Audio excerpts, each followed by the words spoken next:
They want attacking, purposeful football all the time. Now we've got our backs against the wall and we're going to fight, and we're going to fight hard. You've got to show me all the guts and all the determination you've got in your body. You've got to inspire me. A marvellous kick. That's as good as you'll ever see. And puts Player back in front. I don't know about you guys, but if I see one bloke walking out of here, give the paddle back from people out there for a good effort, I'll spew up. From inside the centre square, Boyd kicked the goal. Boyd kicked the goal from inside the centre.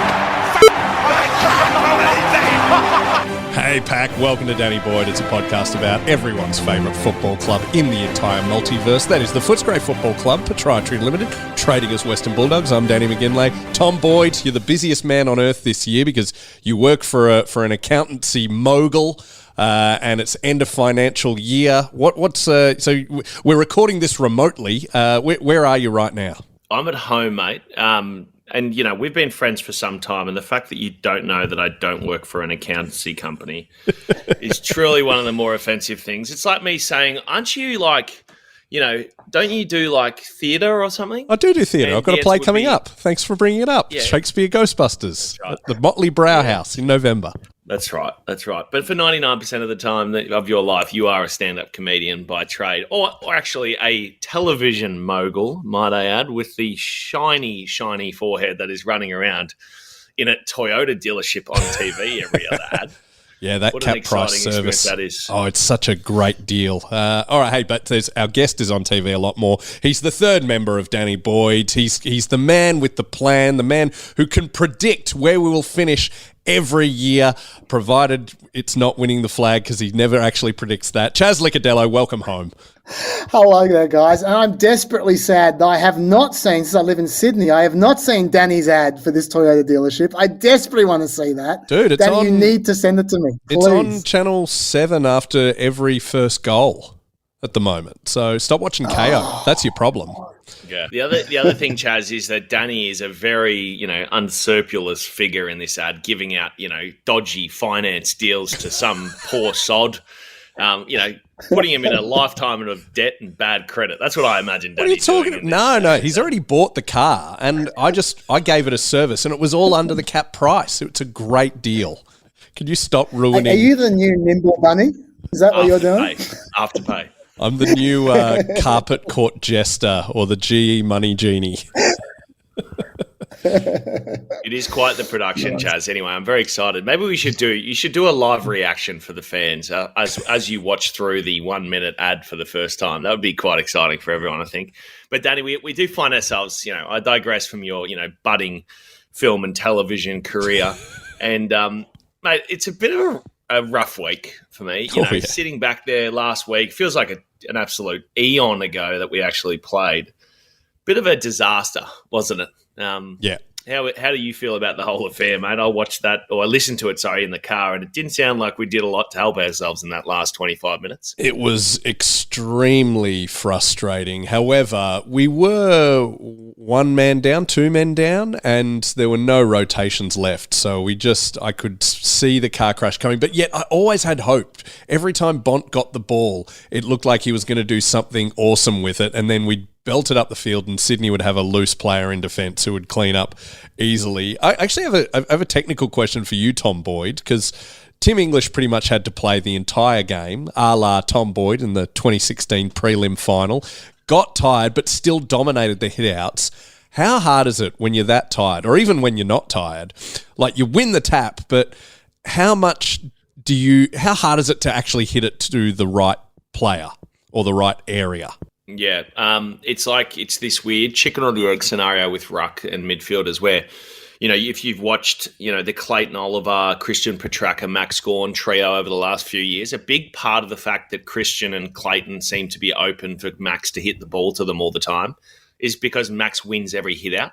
So you can be more aggressive and you can be, you know, a bit trickier with opposition players. The greatest challenge to be in is where you win some of the hit outs. If you win none of them, it's fine because all you do is try and shark the opposition. But if you win some of them, then a lot of the time you just end up being sort of found out, you know, stuck in no man's land, if you will, where you're kind of not close enough to your man, not where you're supposed to be. in terms of where we're trying to hit the ball. But in terms of the tiredness thing, it's like the way I've described it, I think Tim's the perfect example of this, is that in AFL footy, you can't be bad enough at any one part of athleticism. So if you're got all of the athletic traits, but you are incredibly slow, for instance, you're going to get found out by players who are quicker than you. If you're an incredibly good endurance runner, but you're not strong enough, like Tim probably was right as a ruckman when he first joined. Tim was as fit as anyone, would win a lot of the running for the big guys. But the moment that he wrestled all day with someone so much stronger, his running capacity goes through the floor because he's too tired from wrestling. So for me, I think Tim's at a place where he can handle obviously a lot more load. But at the end of the day, it's just like something suffers when you don't get off the ground at all. Whether it's like you can do the hit out, but then you don't chase after the ball, or perhaps your kicking goes a bit astray. There's always something that comes up, and that's just, the nature of playing a very, very difficult position in a difficult circumstance, I'd say. Chas, what were your thoughts on the game? Also, you didn't even go, dude, and you live in Sydney. Why did you not go to the only game you get to go to all year? Well, I go to games in Melbourne when I come to Melbourne, but look, to be honest, I probably shouldn't say this on this optimistic podcast, but I thought we were going to lose, and I can't stand Swan supporters when you lose. If there's, I know, Danny, you hate Hawthorn in particular, but for me, the one group of supporters I most hate being around when I lose, when the Dogs lose, is the Swans. It was a real dark time for me last year when the Swans absolutely pantsed us. Was that? And I was at the ground for that one. I was with you. I remember it was, but I do. It's the main reason you hate the Swans fans, because they don't actually know the rules that well, and their banter is sort of lacking. Yeah, pretty much. And they just I don't know. Maybe I'm just a sore loser, but for me, the thing I like about Melbourne, just hate about Sydney, is that when you can see a goal coming and you're in Melbourne, people start cheering when they can see the goal coming. Whereas with Sydney, no one cheers until the ball has passed through the middle of the sticks. Even if someone's by themselves running into an open goal, you don't hear a peep until the ball has actually gone through the goal, because they can't see a goal coming. And it really, really annoys me. It's just, it drives me crazy. Sorry, Tom? It's an incredibly unfair criticism. You've got to remember that all of these people are investment bankers and they're worried about their stock portfolio whilst the game's going. They need to hear the umpire say goal before they can sell it. That is fair. I do feel guilty. But I was going to say about the actual game. I mean, it's true we're down on rotations, and Luke Darcy was of relief ruck, and it's not Luke Darcy. Sam Darcy was relief ruck and was injured. Darcy was the relief ruck. We're going pretty poorly. In trouble. Yeah, but to be fair, the Swans didn't have a ruckman at all. So Tim English he dominated quite understandably, and we were smashing him in the clearances. I think our problem wasn't being a rotation down. The problem was the same problem we've had all year, in my view, which is that, number one, our inside 50s just do not hit the target. There's a number of times we bomb inside 50 to no one. It's very, very depressing. And the second thing is, our depth, I'm not going to name any names, but our depth generally isn't great, which means that whenever we have any injuries, like 3 or 4 injuries, the players that come in probably, I think any kind of decent team, premiership team, has 2 or 3 players that are, they're not stars, but they play their role. They work hard, they play their role. We, at the moment, when we have injuries, have 6 or 7 of those players. And we're lacking in class in our bottom 6 on the ground when we have injuries. And I think it bites us, and it bites us with our disposal, personally. That's what I think. I totally agree. I think it does feel like every week you got 6 or 7 blokes where you go out there and you're like, I don't know exactly what I'm going to get out of him this week. Which, in times gone by, and again, back in my day, if you will, back in my day, when things were going well, it wouldn't matter. There was very small varying degrees of difference between players' best and worst games. And the role they played was so specific and so well defined that even if they didn't play their best footy, it didn't really matter, because someone would stand up in the sort of chain of command. But at the moment, because we do have 6 or 7 blokes, and we do feel like we've got quite a bit of churn in that space in terms of players coming in and coming out, that stuff matters. And I remember back in my time at the Giants, that was like the opposite. It was like we had 14 blokes going in and out of the side every single week. And the problem is that what happens is the players who play in the VFL or back then in the NEFL, they play different positions in VFL than they play when they come up to the AFL level, because those 6 or 7 blokes, they're not key position players. They're not breaking into our midfield. I was just looking, Chas, whilst you were explaining the clearance side of things, and we are second in the comp by some ways of the way, above third in terms of clearances. And clearly our midfield in terms of getting our hands on the ball is not the problem. Our problem is converting those possessions and those meaningful possessions into scores. And I think, unfortunately, the other side of the coin is when we don't have the ball, those 6 or 7 players end up costing us in the sort of what we would call when the ball's in dispute, and also when we're trying to defend a little bit as well. Absolutely. Just to quote, I'll give him credit, a David King statistic from earlier in the week. He was saying since round 12, the Dogs are third for clearances since round 12, that is, second for the year, but 18th for damage from clearances. Yeah, take that, West Coast. Take that. We're number 1, baby. But yeah, so and I was just going to say as well that this is actually the reason I thought the Swans were going to win, because they're a good transition team. They've never been good at clearances. Oh, they used to be. But in the last couple of years, since they've had these little small midfielders, these little small midgets who run fast, they haven't been great for clearances, but they've always been really good at transition in the last few years, and that's what we're weak at, defending transition, which, by the way, was why I actually thought our best game of the year was against Collingwood, even though we lost. Like the forwards were doing really well, and we defended Collingwood's transition. They're the kings of transition. We defended their transition better than we've defended any transition I've seen for years. But I just thought, I thought the Swans, they're particularly good transition. I was worried we wouldn't be able to back it up fast, 2 weeks in a row, which is the reason I thought we'd lose that. And actually, I thought in the end we were closer than I expect us to be, given what was happening on the ground at the time, even though we were winning the clearances and smashing them in the clearances, the way the game was working. I thought, it's we're not exactly a stats podcast, except for when you come on here, Chas, given that you are. Sorry about that. I think it's a very nice change of pace from me pretending like I still know what's going on and Danny never having understood it one iota. So I got a vibe. The one thing I got some vibes. I'm just flicking through this sort of like key statistics table for the year, and to the point of, if you were to say, and you were to rank everyone's forwards across the competition in terms of marking capability, you'd put us in the top 3 or 4, right? In terms of, you got Norton down there, you got Timmy floating through, Jamara, Cody's a great mark overhead. You'd think that we would be quite high, but in terms of marks inside 50, we're 12th in terms of marks inside 50, and below us are Freo, Gold Coast, St Kilda, Hawthorn, North Melbourne and West Coast. 4 of those clubs should probably be relegated next year, and the other 2 are going pretty average as well. So I think it gets back to one great challenge with the Beveridge play style, and whilst it's changed quite significantly, I'd say, since I played, the one representative thing that is always there is this sort of attacking from the back half. And the issue with that, particularly at the moment, based on a couple of key things, I spoke to a player from another club who was talking about that their game plan essentially is to get a certain way up the ground and then to slow down, because with the stand rule, defenders know they can't defend in the middle third, so they just go back and they just flood back, and it's sort of this very old school way of defending, because there's not really any other mechanism that you can use in this day and age. But with us, we attack from our back half still, even though we've changed quite a bit.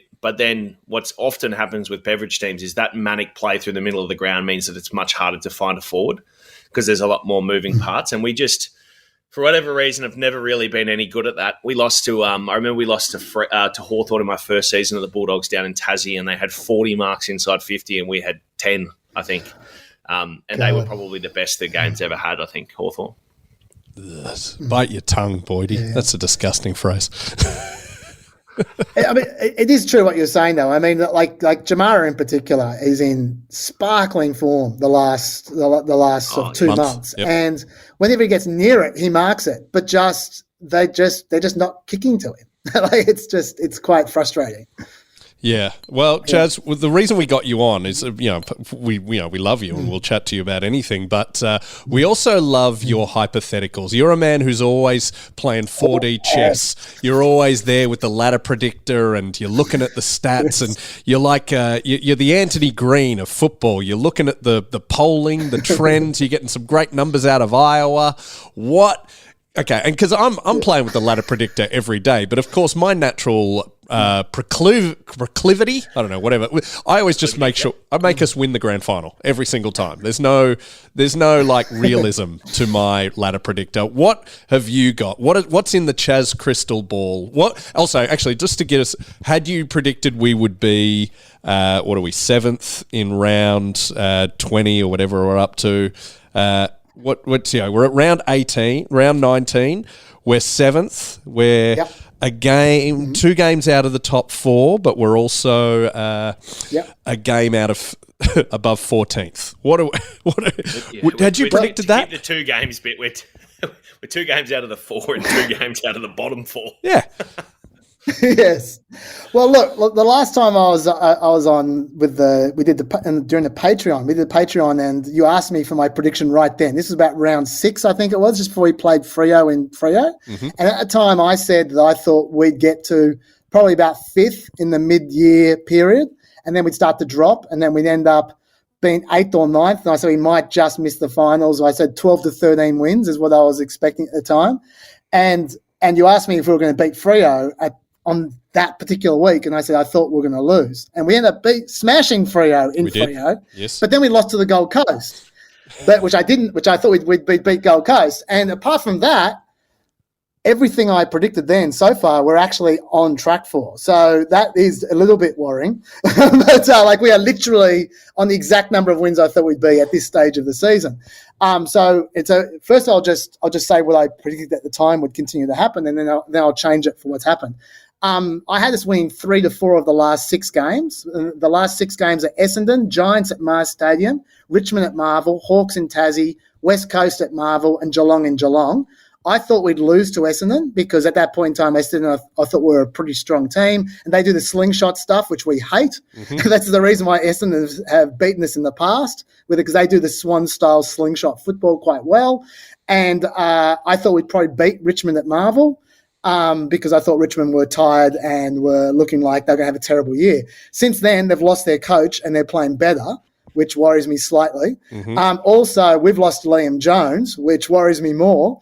And back in 2 weeks, but also back in 2 weeks, they say. Yes. Do they? Yeah. 2 weeks? Yeah, hopefully. Fingers crossed. The injury list had him as 3 to 5, but maybe it might too. I mean, Richards came back faster than they said, so hopefully, fingers crossed. But Essendon also, their forward line's become a bit more dysfunctional recently, so I think we might have a chance with them. Anyway, but if we beat one of those teams, we'll either Essendon or Richmond. If we beat one of those 2 teams, we'll be on 13 wins with a poor percentage. So let me tell you how things have changed since then.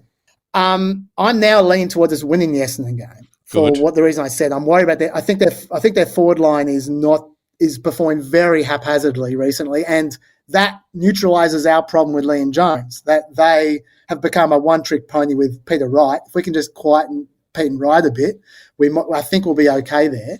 But I think the Richmond game's a huge 50-50. So it's still 12 to 14 wins we're looking at this year, depending on whether we beat Essendon or Richmond, right? 12 wins, we're not making the 8. I'll tell you that right now. If we lose to Essendon and Richmond, we will not make the 8. 13 wins, I think we might just. I'll tell you why in a second. 14, we probably come 6th, maybe even 5th, because Geelong are only 2 points above us, and they play Collingwood and Brisbane away and Port at home. Ooh. So if we win 5 of the last 6 games, Geelong need to beat Brisbane in Brisbane or Collingwood in order to stay 5th. Geelong always beat Brisbane. In Brisbane? Yeah, especially if it's a prelim. Okay. But yeah. All right, so let me just break this down, the other teams, because the thing is as well, the percentage is a huge factor, because I thought we'd have a terrible percentage, and we do. Our percentage is 103.5, but everyone else has a terrible percentage as well around us. St Kilda is only just above us on 104.3. Mm-hmm. Essendon's 101.2. GWS is 99.4. We're all on the same points. Then you got Carlton and Richmond 2 points below us, so effectively they have a low percentage, even though they don't. And Crows are 1 game below us with a high percentage, 114.8. The best thing that happened to us is the Crows losing to GWS last week, because that then put them a game below the rest of us. So their high percentage doesn't matter anymore. So that is that's a huge break for us. We can take the Saints on percentage easily because we play West Coast at Marvel in the second last game. Yep. We can also get overtaken on percentage easily because all the other teams are just behind us. But we're 7th, so we can afford to be overtaken by 1 team. We just can't afford to be overtaken by 2 teams, right? So let's break this down. Let's assume that we beat either Essendon or Richmond for the purposes of what I'm about to tell you, okay? Let's look at the runs of all these teams. The Saints, they have North at Marvel, Hawthorn, and which are both wins, I assume. Yep. Carlton and Richmond at Marvel, which I say maybes. Geelong and Marvel, they'll lose. Brisbane at Gabba, they lose. That puts them at 2 to 4 wins. If they have 4 wins and we have 4 wins, we can get them on percentage because we've got West Coast coming. This is good, Chaz. I feel us being an audio medium won't be as good. Could we let's pause this and then go on TV, get us on TV, get us on the ABC, get us Anthony Green's special board so we can follow all this. I mean, all right, we'll try our best in audio thing, but I want everyone to be picturing Chaz on election night, pressing all the things on the screen. Pressing frantic buttons on the screen, and it's probably not working because it's the ABC. Okay, Essendon's run. They play us. That's a maybe. They play Sydney at Marvel. They're going to beat Sydney and Marvel. They play Eagles at Marvel. They'll beat Eagles. They're going to play North. They're going to beat North. They're going to play GWS in Sydney. That's a maybe. Collingwood, they lose. So that's 3 to 5 wins for Essendon. If we beat them on Saturday, that means they can't get more than 4 wins unless they beat Collingwood, which means we've got them. They're not going to pass us, right? Whoa. If we lose to Essendon and Richmond, though, they only need to beat North, Eagles, and Sydney at Marvel to pass us. Ugh. So if we lose to Essendon and Richmond, they will definitely pass us. If we beat Essendon, that's it. They're done. Okay, we're past them. Suns in GWS, they play Suns in Canberra. Okay, they beat them there. So Chase, you're saying that this week is essentially the most important game for us ahead. That is, if we just skip forward about 2 or 3 minutes more, that's what I'm going to say. If we beat Essendon, I'll cut straight to the punchline. If we beat Essendon, we are in the finals. I'm looking at the ladder, and this is confusing to me. Yeah. So if you're sitting in a car trying to drive home on Punt Road, good luck. I will summarise this at the end. But essentially the bottom line is if we beat Essendon this week, we are in the finals, and if we beat Richmond and Essendon, we are 5th. That is the bottom. But if we don't beat Essendon, we are a real chance of coming 9th. Like this week is a huge, huge week. Right? Let me take you through the rest quickly, or you're happy with the bottom line? I think that it's really important to understand that fact first and foremost, Chas, because I think last week was bitterly disappointing, but Sydney aren't going to make the 8, and they're not really in contention to knock us out or move us, even though it would have been a whole lot fucking easier, Chas, if we just beaten them last week. But anyway. Yeah. Could have been worse, but he could have kicked straight in the last quarter. So this week, essentially what you're saying is that if we wake up on whatever morning it is that the day after we play, when are we playing this week? Friday night. Friday. If we wake up on Saturday morning and we have 4 points next to our name, we're booking tickets to the finals coming up. And I'm saying... I'm assuming we will make the finals if we beat Essendon this week. The only way we don't make the finals is if we lose to either North, or it's not North, or sorry, our run is if we lose to either West Coast or Hawthorn, or we lose to the Giants at Mars Stadium. That's the only way we can miss the finals if we beat Essendon. I think that the missing finals will be the least of our issues if we lose to West Coast in the last round. I would say that they will cancel the renovation, sack half of the club, and recruit Danny and me to run the place following that absolute travesty. Finally. Yeah. So basically, okay, I won't go through everyone else's runs, but just trust me, GWS are not going to pass us. They've got 1 to 3 wins left in them. Carlton are not going to pass us. They've got 2 to 4 wins left in them. Richmond could pass us if they beat us, but if we beat either Essendon or Richmond, I think we've got enough to stay ahead of them. Adelaide would have passed us if they'd beaten GWS on the weekend, but since they didn't, they're probably going to end up on the same number of points as us, and they're probably going to be ahead of us on percentage, or they might be one below. Either way, we're still in the 8. And by the way, it might be better for us to come 8th and 7th. Because do you want me to talk about finals now, or do you want to talk a little bit more about let's this? do it. Let's do it. Okay, all right, okay. Let's say we get the 4 wins. And by the way, if we don't beat Essendon or Richmond, we're definitely not making the finals. Let's say we get the 4 wins, we get into the finals. Okay. We haven't been good at all against teams in the top 8. Our record this year is 1-7, I think it is, or maybe 1-6 against the top 8. Oh man! But the one team that we have beaten is Brisbane at the Gabba, and that might be. We didn't beat them at the Gabba. We beat them at Docklands. Oh, was it at the Gabba? No, it was round 3. Remember, we all booed Dunkley. Oh, okay. Anyway, we've been to the Gabba before in the finals 2 years ago. That's for sure. I would actually back us to beat them in the Gabba, and I'll tell you why. Okay. The reason why I would back us to beat them is because we are the number 1 and number 2 clearance sides. People often talk about the Dogs as, and I do as well, as if we don't win the clearances, we're in trouble, because that's the way our whole game revolves around. But the lines are exactly the same. If they don't win the clearances, they're in trouble. If Bont and Libba have a good game against Brisbane, wherever it is, and we at least split the clearances, they've got a lot of problems. Our weakness has always been the tall backs against the tall forwards. Their tall forwards are extremely inconsistent and often rubbish. Liam Jones is back by then anyway, right? When they beat us, it's because they beat us with Charlie Cameron. The difference between 2 years ago, the reason we beat them at the Gabba was because Taylor Doré did a great job on Charlie Cameron, True. Right? Then last year, Charlie Cameron tore us apart. This year, we got Ed Richards there. Ed Richards will beat Charlie Cameron. I'll tell you that right now. Good. So I reckon that we stand a real chance of beating Brisbane if we play them. But Brisbane are going to come 3rd because Melbourne are a game and percentage away from them. So that's easy. We just come 2nd, and then we beat them. That's fine. We'll just come 2nd. Don't think we're coming 2nd, Daddy. But if we come 5th or 8th and Brisbane lose against Port, then we play them in the next final. All right. So there's almost no chance Adelaide end up 6th and we end up 7, I think, looking at the way this is going to pan out. But as long as we don't play Adelaide in the finals, our first finals at Marvel. So, we got as good a chance as anyone. I'll correct you there. That. There hasn't been a final played at Marvel since 2007. Even if we play Adelaide. I mean Melbourne. You just mean in Melbourne. Yeah. All right. So, well, Adelaide at the MCG, a lot of us Dogs fans, quite triggering. Yeah. Sure. But my point, we're likely to be playing Richmond or Essendon or something like that in Melbourne, right? Or St Kilda in Melbourne. I'm not saying we're going to win that, but we've at least got a shot, right? And then we could well face Brisbane if we're 5th or 8th. And then after that, we're into a preliminary final against probably Port. We've been there before. Yeah. We haven't lost a prelim since 2010, so we're on a good run with prelims.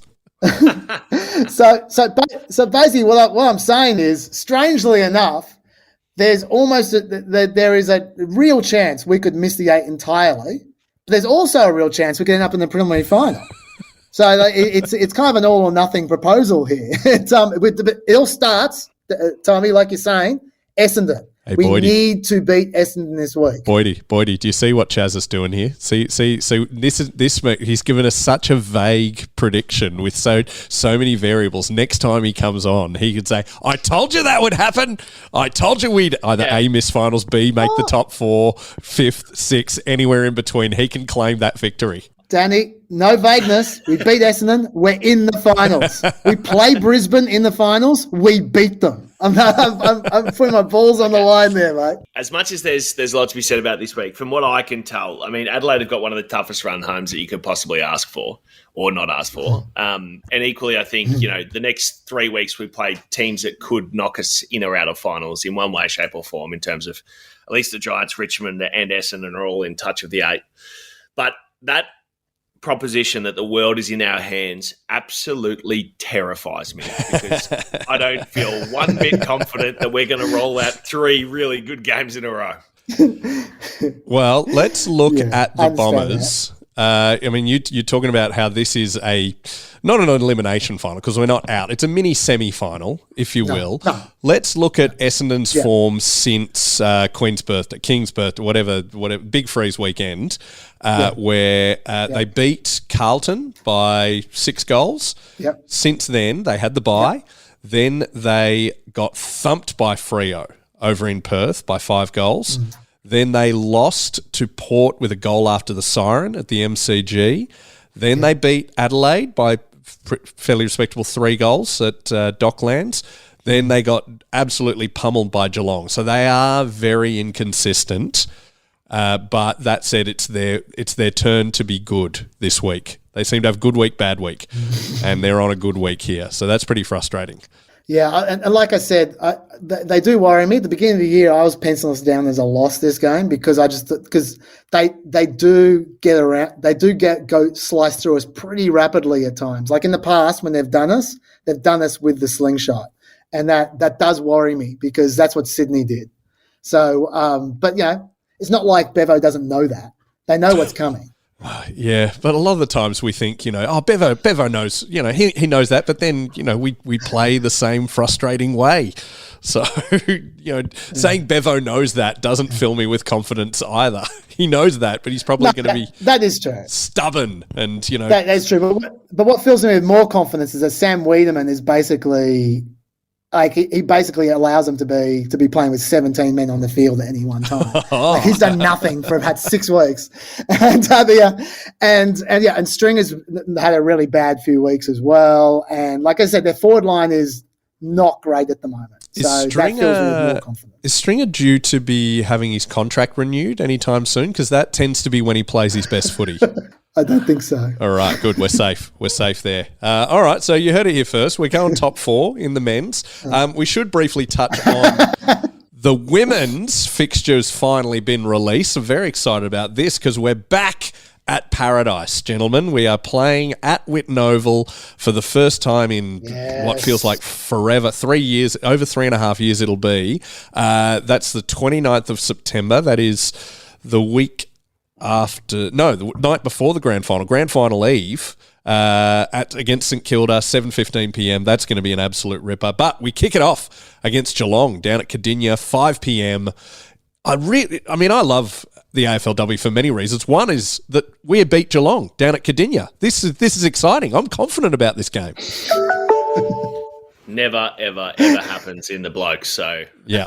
Let's get down this road. It's going to be weird. At what stage? So, what's the date of the first round, or the date that we play back at Whitten, Danny? Our round 1 is 2nd of September, and we play Whitten Oval 29th of September. So we got 4 rounds before that. We do 1 home game at Ballarat, and then the rest we've got 3 away: Geelong, D's down at Casey, and then Gold Coast up at Carrara.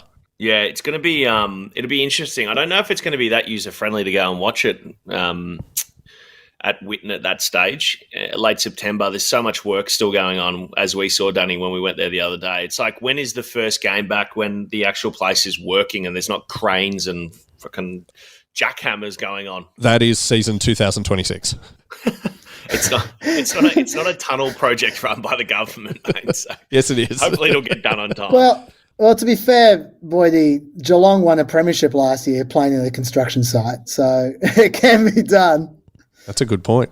Yeah, but Geelong are also, known to be doing some dodgy things with their salary cap, if you ask me. Hey, this is what I want to hear. Straight to the Patreon. Let's go.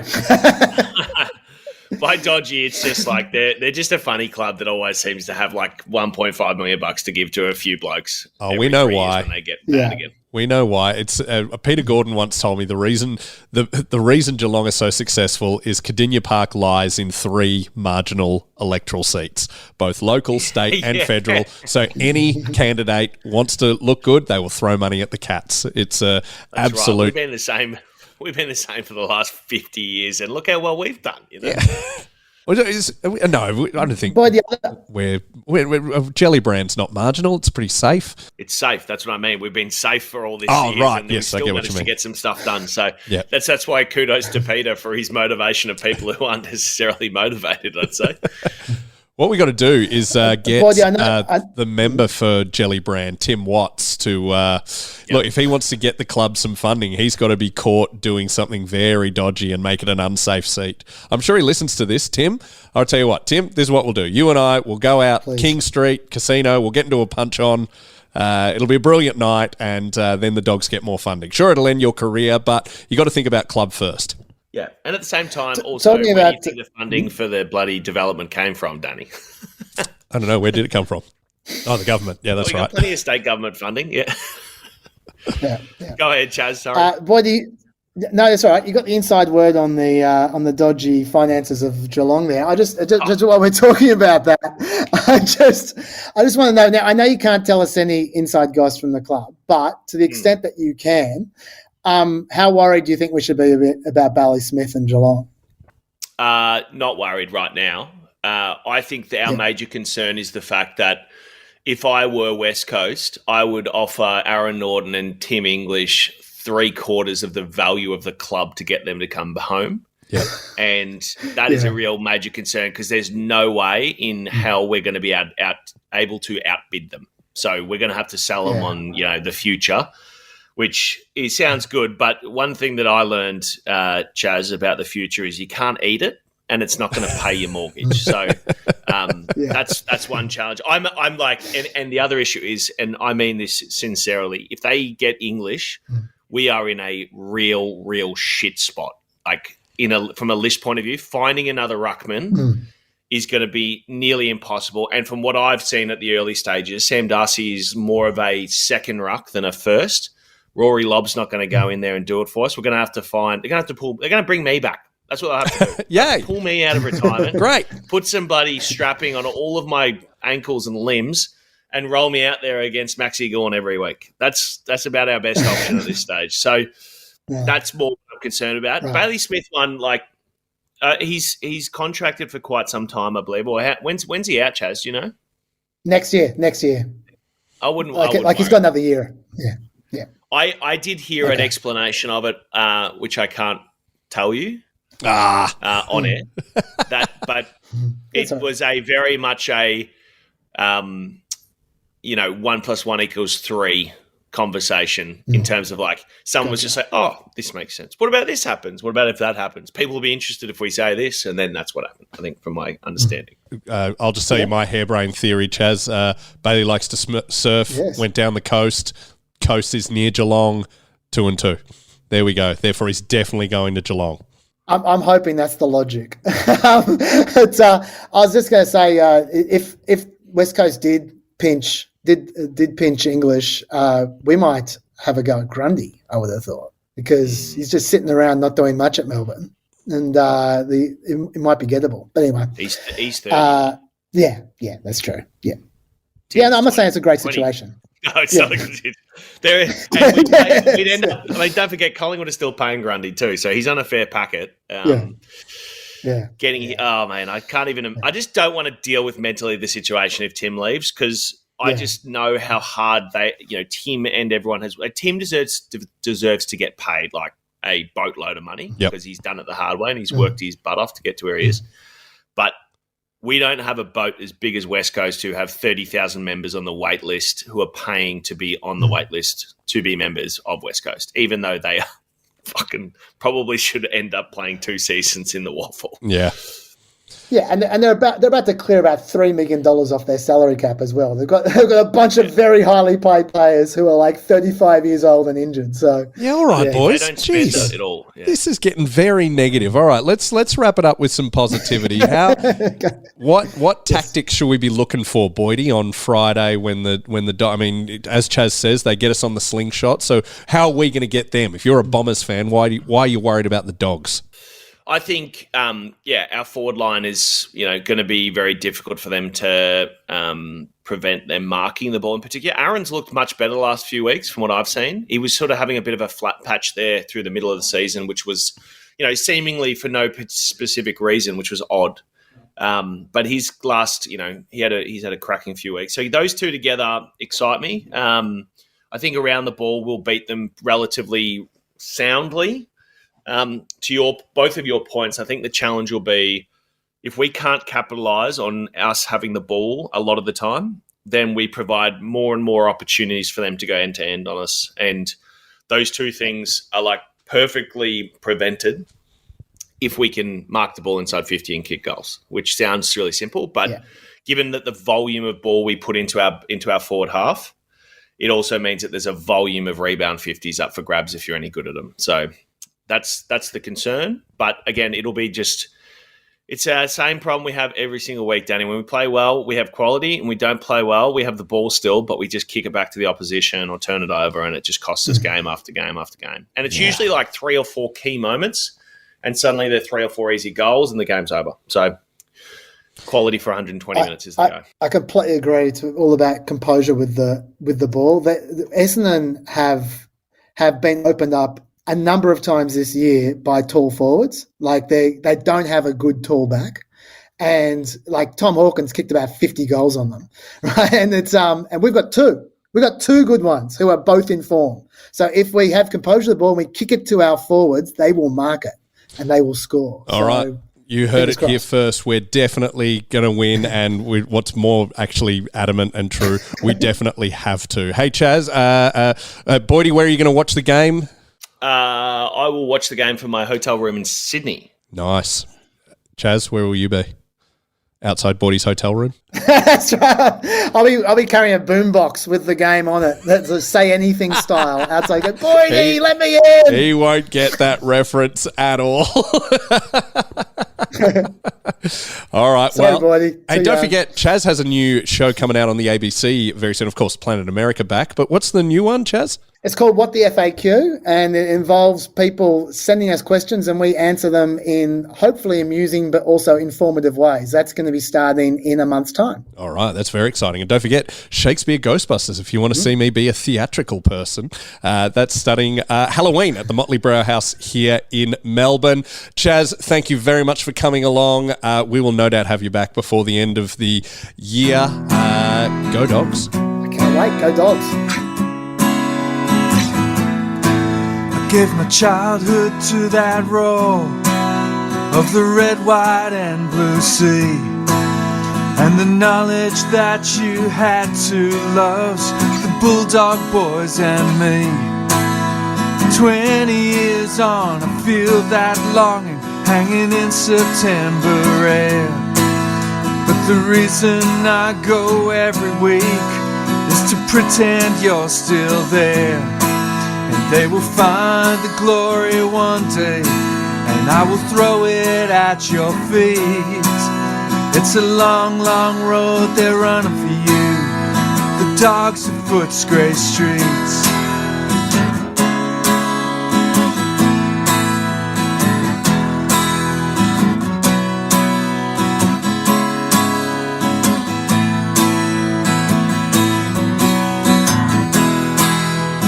Long, long road they're running for you, the dogs of Footscray streets.